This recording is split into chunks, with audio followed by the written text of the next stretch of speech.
couple of years back, made a friend in Sean Franklin. He actually contacted me and I sent him a bunch of stuff to do for one of our previous records, and it worked out well. He really listened to everything, and in his mind he picked out the best of the best too, and then we would go back and forth and we tried to use the best of what we had. We started making the song Progress, and it was like a version of the song, a rehearsal of it, us playing together and someone adding a part to it until it became a front and an end.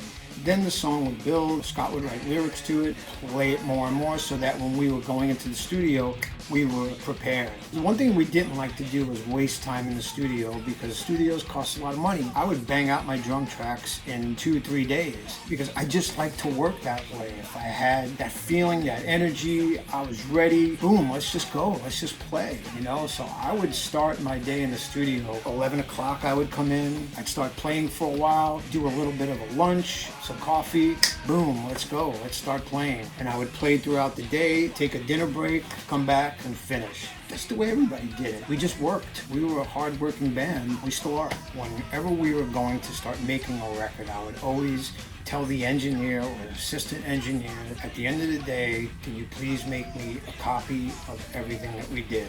We'll write on them what they were, what date, what we were doing, if it was a rehearsal, if it was a day of pre-production, if we worked with a producer beforehand, what did that rehearsal sound like, things like that. Some of it didn't sound good at all, but at the time I used it to build what would be the record. I would take it, listen to it, put them in my cassette case, close it up, put that away for another 20 years, 25 years. Of course I didn't think that at the time, but in the back of my head I was thinking future use.